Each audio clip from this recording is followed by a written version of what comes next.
Bradford Woods, and we are here learning a lot today about the production of honey.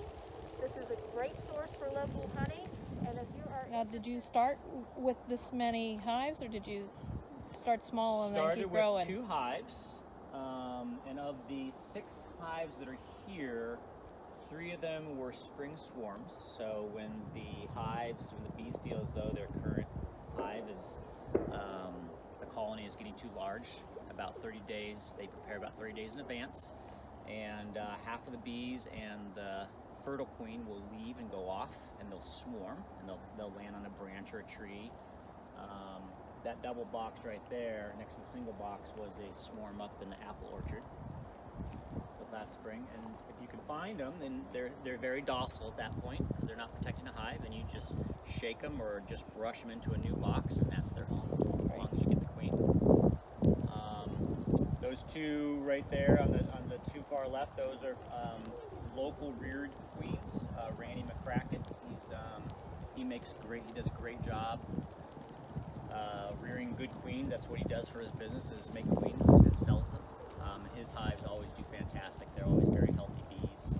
Yeah, what happens is if you do well right now, the bees are they're clustering, so they keep a tight cluster in the winter, and their metabolism goes way down. So in the summer, a typical lifespan of bees is maybe 6 weeks. They spend 3 weeks in the hive and 3 weeks out of the hive, and then and they continue to lay brood. The queen lays brood, a lot of eggs a day, and they turn over.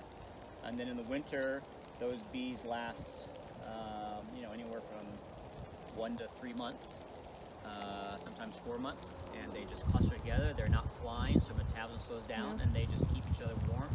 They rotate through and flap their wings and generate heat and keep that queen alive to get to spring, and off it goes. You can taste the difference in local honey versus store-bought, for sure. It's all about where you're, what is it that our area provides. So typically you'll see a fall honey is sort of darker and richer in taste, whereas the spring honey is very light and, less rich, I think. Yeah. I prefer the darker, but everyone has their taste.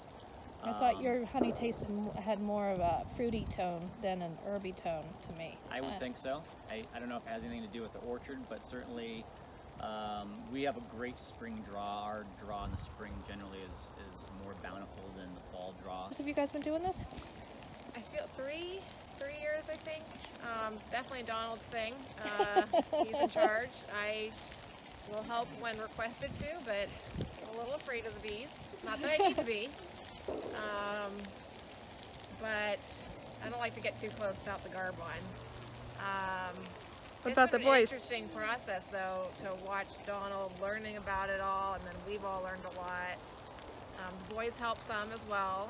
I wouldn't say they have a routine job with it, but Not yet. But they like to help until they're not wanting to help anymore.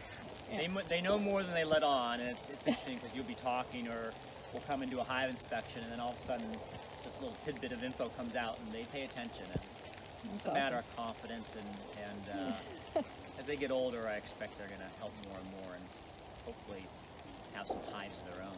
But they're not labor intensive right now. It's when it's time to harvest the honey, pull it out, scrape off the caps.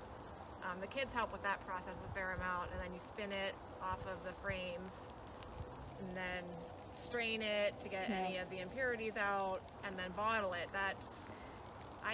Donald does the spinning, but I've generally done the bottling, and then my little attempts at marketing.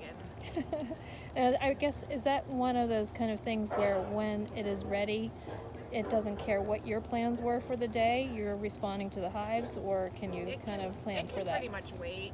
Donald will pull, that's called a super, is where you get the honey off of, and he'll pull those, and then you can leave those sitting on the frames for really as long as you want.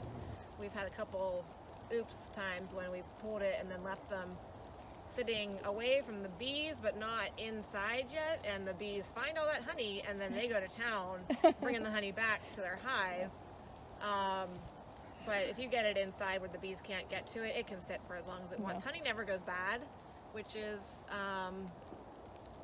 it's pretty, I don't know if it's unique, but it doesn't ever go bad. It might crystallize if it gets cold, and then we just put the jars in some warm water and slowly and gently bring it up so that it runs smoother again, but it'll never go bad. The crystallization is just air as it comes in.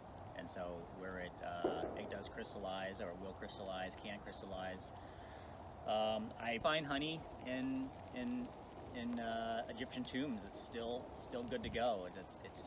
It's dehydrated. The water content is dehydrated down to 17%. That's why it's so dense and so heavy. And the bees do all of that. Like, we just pull it off and bottle it. They do all the work. And with that dehydration and that down to 70%, there's something about it where the bacteria doesn't grow, which is pretty amazing. Can you tell us where we can find it? We have a Facebook page, Bradford Woods Honey. You can locate us there, and then best either mention something there, or you can find me through that and send me a message through Messenger.